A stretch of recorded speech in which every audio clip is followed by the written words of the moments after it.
еліміздегі барша жастарды дамыту, олардың бір ашылмай қалған таланттарын, сондай бір жақсы қырларын ашу, өзін бір тұлға ретінде дамыту деген сияқты көптеген өзінің мақсаттары бар. Тегін түрде, ешқандай ақысыз, тек қана телефоны, интернеті болса болды, қалған ештеңе керегі жоқ.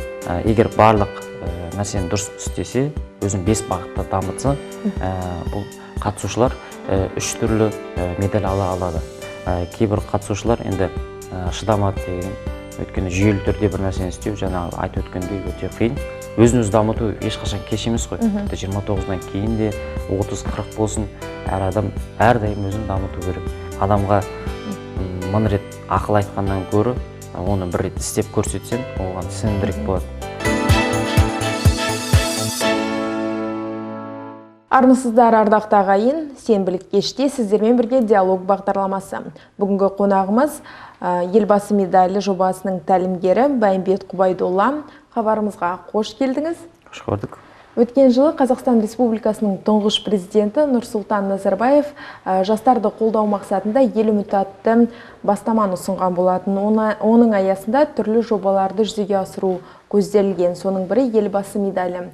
Бұл жоба қандай жоба? Дұрыс айтасыз, ел үміті бағдарламасының аясында осы елбасы медалі жобасы жарық көрген болатын. Шамамен алдыңғы жыл 2020 жылы мамыр айынан бастап осы жоба басталды.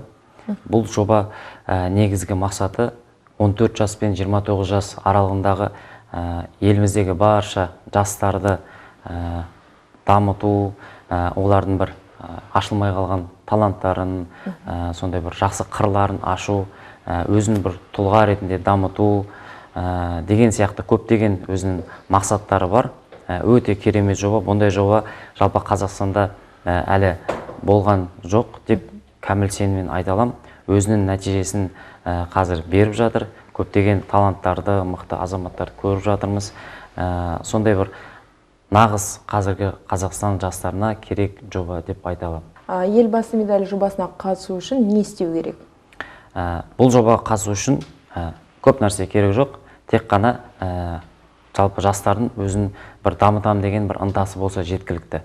Бұл жобаға қатысу тегін түрде, ешқандай ақысыз, тек қана телефоны, интернеті болса болды, қалған ештеңе керегі жоқ. Тек қана осы жобаға өтінім береді. Содан кейін өтінім қабылданғаннан кейін әр қатысушыға өзінің бір жеке тәлімгері болады. Сол тәлімгерімен тығыз қарым-қатынас жасап, өзінің мақсаттарын қойып, сол мақсатқа 6 ай, 12 ай, немесе 18 айда жететін болады. Жалпы тек қана ұялы телефон, интернет және де өзінің бір дамысам деген ниеті болса жеткілікті. Жалпы бұл жобаның отандастарымыз үшін маңызы қандай? Маңызы қандай десек, жалпы енді қазір бұл жобадан кейін өте бір жақсы жаққа өзгерді деген сияқты. Көптеген нәрселерді үйренді, кітапқа деген құлшынысы ашылды.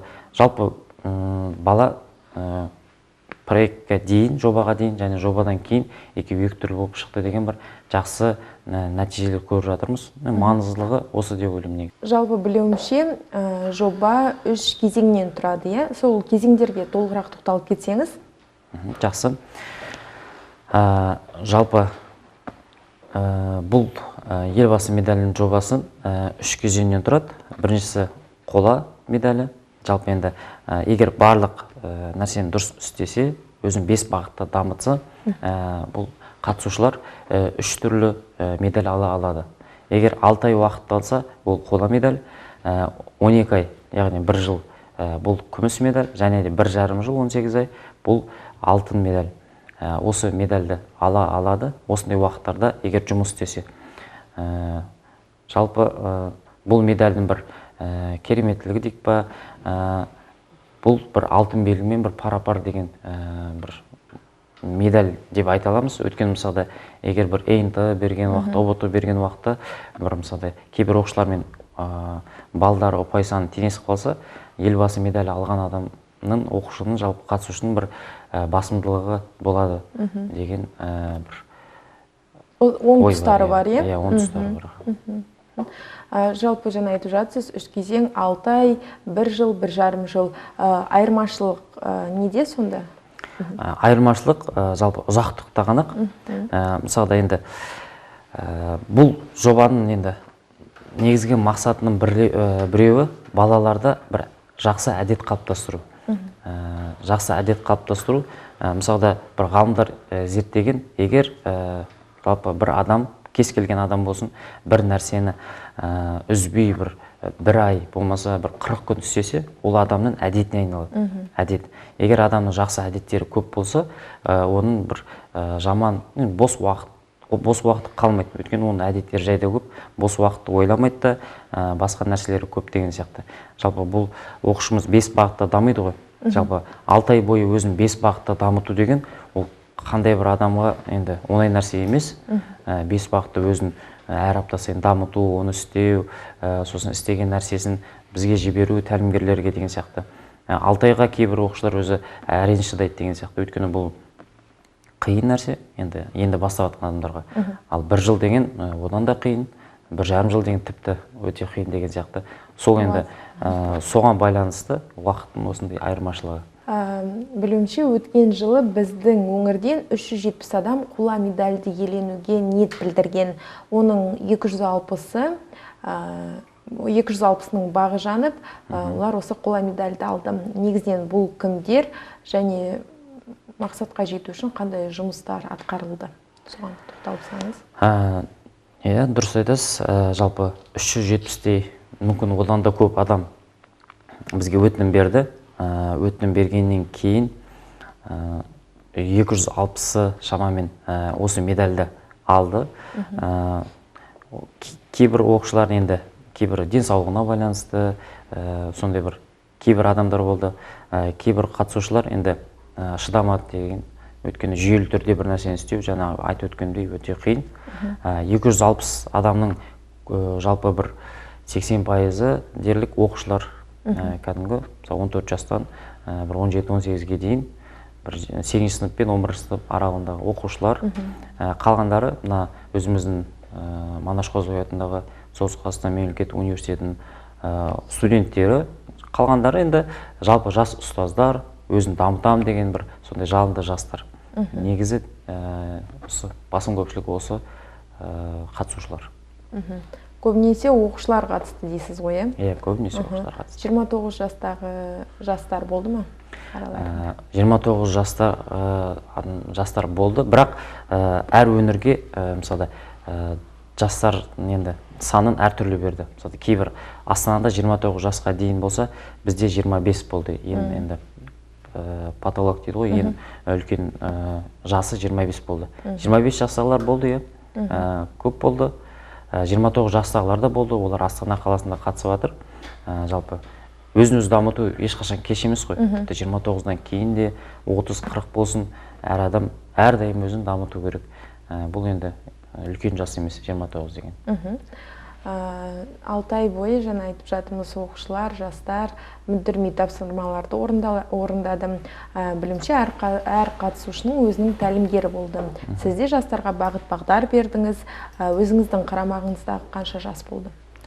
Менің қарамағымда жалпы бірінші толқында шамамен 36-дай қатысушы болды. 36 қатысушы. Сол 36 қатысушымен басынан бастап жұмыс атқардық, ең басынан түсіндіріп, және де міндетті түрде біз жобаны бастамас бұрын бүкіл 33 адамның, менде 36 адам болса, сол 36 адамның әрқайсысына жеке хабарласып, түсіндіріп, айтып, бұл жоба не, қандай, қиыншылықтары қандай деген сияқты. Ата-анасына міндетті түрде хабарласамыз да, ата-анасын рұқсатын аламыз. Өйткені ата-анасы білу керек, оның қатысып жатқанын. Енді бұнда неше түрлі бағыт бар ғой, жаңағы 5 бағыт: спорт деген сияқты, кітап оқу, қайырымдылық істер, ұлттық құндылық, талант деген сияқты дарындағыда. Сондай тәсілдермен? Сондай тәсілдер бар. Жалпы адам істей алады оны. Баланың мүмкіншілігі көп та. Жалпы адамның істей алатын нәрсесі көп. Ол тек қана оған дұрыс бағдар беру керек. Осындай бағдар беріп жіберсең, ол одан үлкені де істей алады негізі. Негізі оған береді, сондай бағдар беретін адам болмаған кесірінен сондай бір үлкен мақсаттарға жете алмаған. Біздің мақсатымыз негізі осы. Мақсатқа жеткізу және жобадан кейін де тек қана мақсат андай медаль алу деген болмасын. Жобадан кейін де ол әрдайым өзін дамытып отыру, осындай бағытта жүру деген сияқты. Тек қана бір медаль алып сонымен болды, қалған тастап, шектелмей, болды, медаль алдым ғой, енді уф деп асықпай, арқаны кеңге жайып, кітап оқымай бәрін соны ысырып қою емес. Осыдан кейін әдет қалыптасып, күнделікті осыны істей берсе, міне сонда жақсы болады. Қатысушылардың арасында жобадан шыққысы келгендер болды ма? Не дегенмен жарты жыл аз уақыт емес қой, шаршап немесе жалығып кеткендер болды ма? Иә, болды. Жалпы енді біз қанша түсіндірсек та өзіміздің қатысушыларға ондай қатысушылар болды. Еріншектеніп, кішкене өзінің отчеттарын дейді ғой, істеген нәрселерін кеш жіберіп, болмаса мүлде жібермей деген сияқты. Біз онда енді оқушылармен, қатысушылармен хабарласып, ата-анасына хабарласып, бұл жобаның маңыздылығын, жалпы қатысушыларға деген не үшін бұл керектігін жете түсіндіреміз. Бірақ соның өзінде де енді жүйелі нәрсеге көбісі шыдамайды. Бір нәрсені күнделікті істей беру көп адамға қиыншылық тудыртады. Ондай оқушылар болды. Бірақ енді өзінің бір қателігін түсінетін шығар деп ойлаймыз. Бұл жобаның негізі өзім барлығыма кеңес беремін. Қатысыңдар. Бұл керемет жоба, бұны беретін мүмкіншілігі көп деген сияқты. Көптеген нәрсе аласыңдар, өздерін жалпы жан-жақты дамытасыңдар деген сияқты әрдайым айтып жүрмін. Мотивация бердіңіз, жақсы. Береміз, енді осы шығып кеткен оқушылар өзін енді достарын көріп, ертең бір өкініп әттеген-ай деген сияқты, неге тастап кеттім деген сияқты қайтадан келеді деген ойдамыз. Өйткені бұл жобаға анандай жоқ, бір рет қатыстың, шығып кеттің, одан кейін қатысуға болмайды деген. Әр жыл сайын беруге болады деген сияқты. Бір жылдан кейін тағы да берсем болады, тағы да әрі қарай өзін дамыту деген сияқты. Өйткені біздің мақсатымыз мынау жақсы, мынау жаман деген сияқты бөлу емес. Кім болсын барлығын тартып, соларды дамыту, белсенді араластыру, бір-бірімен таныстыру, сондай өзінің бір жақсы, үлкен бір биік деңгейге, дамыған деңгейіне жеткізу. Қатысушылардан көбіне қандай сұрақтар түсті сізге? Қатысушылардан жалпы ең көп бас кезінде түседі сұрақтар. Өйткені басында қатысушыларымыз біздің сайтпен қалай жұмыс істеу керек, мынандай отчеттарды жалпы қалай тапсыру керек, тағы да сондай соған қатысты сұрақтар болады. Сол мақсатты қойған кезде қалай қоямыз, 3 ай бойы не істейміз деген сияқты сондай бір сұрақтар болады. Басында соның барлығын дұрыстап түсіндіргеннен кейін қатты енді ондай көп сұрақтар болмайды. Және де бұл елбасы медалінің тағы бір жақсы керемет жері, алдында біз әр оқушыға кітап сыйлаған болатынбыз. Әр оқушыға жеке жақсы бір көзге түскен деген сияқты, жалпы барлығы да жақсы. Сол барлығына әлем әдебиетінен бір кітап, қазақ әдебиетінен бір кітап сыйға тартқан болатынбыз. Сонымен қатар әр қатысушыға, бірінші толқын қатысушыларына күнделік сыйлаған болатынбыз. Бұл күнделікте ол әрдайым өзінің істеген нәрселерін жазып отырады. Жалпы күнделік жазып отқан оқушы, жалпы қатысушы, ол өзінің дамуына бір жаңа толқын береді. Жалпы осы медаль жобаның беретін нәрселер. Қатысушыларға бағыт-бағдар, кеңес беру, мотивация беру сияқты бұл тәлімгердің жұмысы дедік. Жаңа менің ойымша тәлімгерде өзі белсенді жан болу керек. Сіз өзіңіздің күн тәртібіңіз қалай өтеді, бос уақытыңызды қалай өткізесіз? Жалпы дұрыс, адамға 1000 рет ақыл айтқаннан көрі, оны бір рет істеп көрсетсен, оған сенімдірек болады. Қазақта керемет мақал бар ғой. Жалпы сөз, егер 1 жылында ойласан, егін ек, 10 жылында ойласан, ағаш ек деген сияқты, 100 жылында ойласан, ол ұрпағына жақсы тәлім тәрбие бер деген сияқты. Біздің негізгі мақсатымыз осы жобаның барша тәлімгерлері өзіміз тәлім беріп жатқан жаңағы қатысушыларымызға жақсы үлгі болу, жақсы бағыт-бағдар беру. Енді олардың жақсы бағыттар беру үшін өзімізді бірдеңе жасай алу керекпіз деген сияқты. Жалпы адам құмыра сияқты дейді. Егер сонда басқа адамдарға енді кішкентай оқушыларға, тәлімгерлерге бірдеңе беру үшін, оларға құю үшін сен ішінде де бірдеңе болу керек қой. Егер ішің толып тұрса, сен оларға құя аласың деген сияқты. Егер ішің бос болса, сен оларға ештеңе бере алмайсың. Сол үшін әрдайым өзіміздің ішімізді толтыру керек. Толтырғанда жаңағы 5 бағыт бойынша өзімізді міндетті түрде дамуымыз керек. Өзіміздің ісімізбен көрсету керек. Ол спорт болсын, ол жаңа қайырымды істер болсын деген сияқты. Дұрыс, өзіміздің күн тәртібімізге өте қатты қараймыз. Әр уақытымызды шамамыз жеткенше енді бос уақыт өткізбеуге тырысамыз. Енді адам жақсы істер істеу үшін ең бірінші байлық денсаулық дейді ғой. Міндетті түрде денсаулығын дамыту керек. Сен қаншалықты ақылды, қаншалықты ғалым болсан да, егер сен мысалы бір денен енді ағзаңда ақау болса, сен көп нәрсені ойлай алмайсың. Сол тек қана өзің бір ақауыңды ойлап тұрасың, ауруыңды. Ондай нәрсе болмау керек.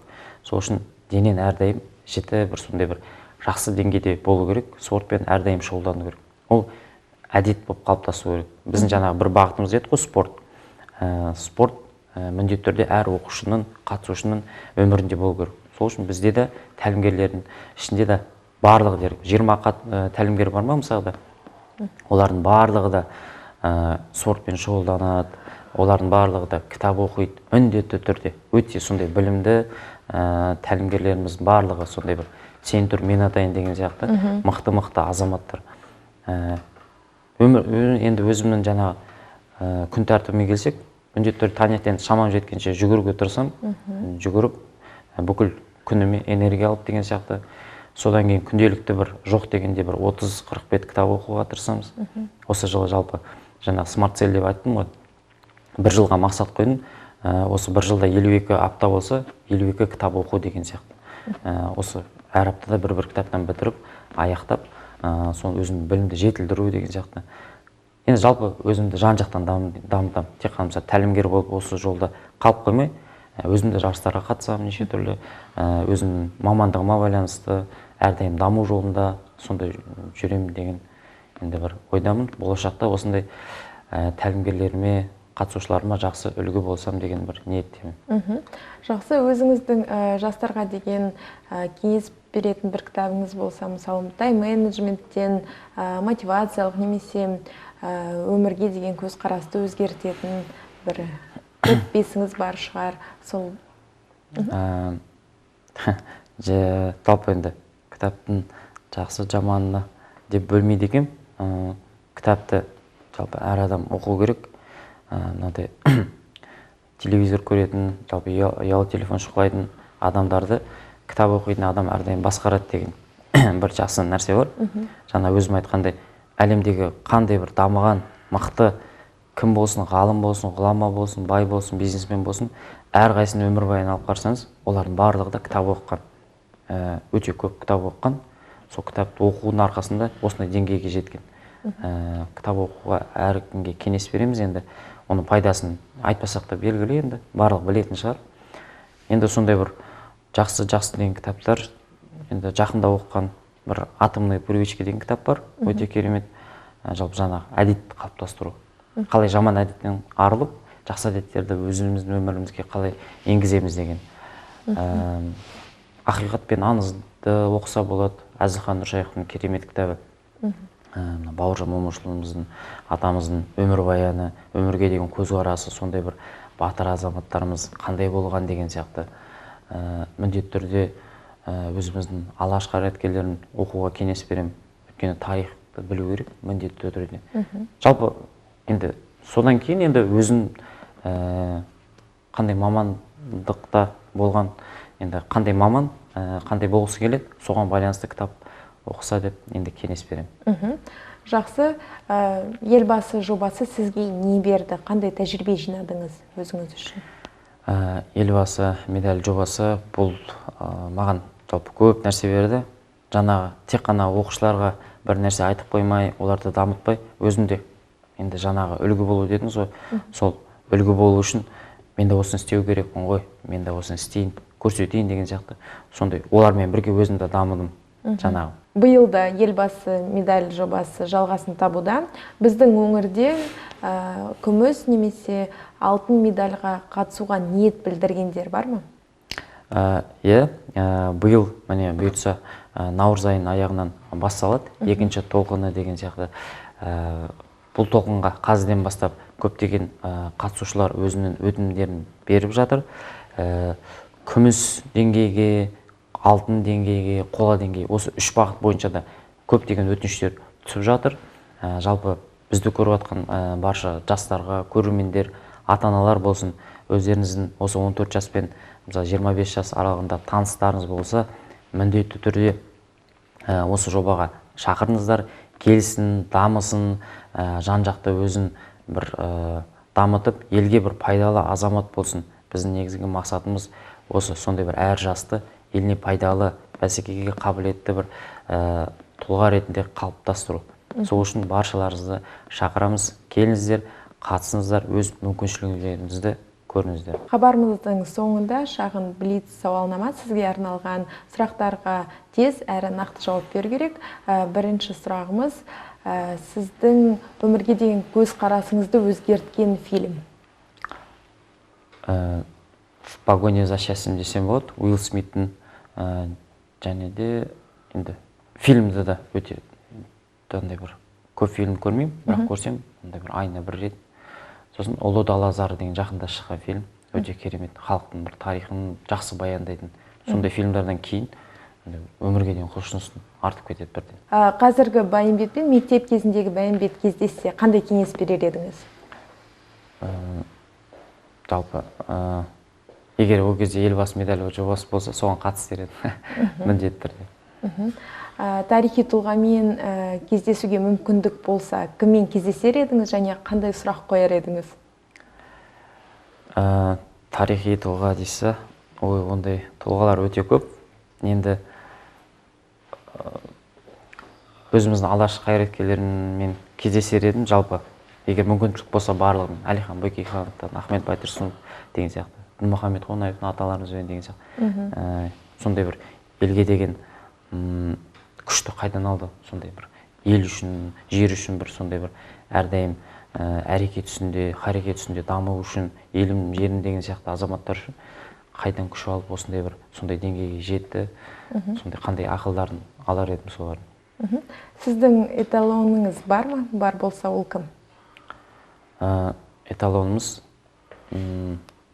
енді эталонымыз ол, білмеймін, өзімдікі, көбісі біле ме, білмей ме, біздің пайғамбарымыз бар, Мұхаммед Мұстафа саллаллаху алейхи вассалам. Содан аламыз, міндетті түрде. Ол жаңағы адаммен қалай қарым-қатынас жасау керек, қандай балаларға қалай тәлім тәрбие беру керек, отбасында, туыстармен, жалпы бүкіл адамдармен қандай қарым-қатынас жасау керек, білімнің, жалпы спорттың жаңағы адам қаншалықты деңгейде жақсы болу керек, өзінің мінезінің қандай көркем түрде болу керек, соның барлығын бізге айтып, насихаттап кеткен, сол адамды өзіме эталон көремін. Жақсы, рахмет. Осымен бізге берілген уақыт тәмам. Сұхбатыңызға көптен көп рахмет. Жұмысыңызда толағай табыстар мен жетістіктер тілеймін. Рахмет, сізге рахмет.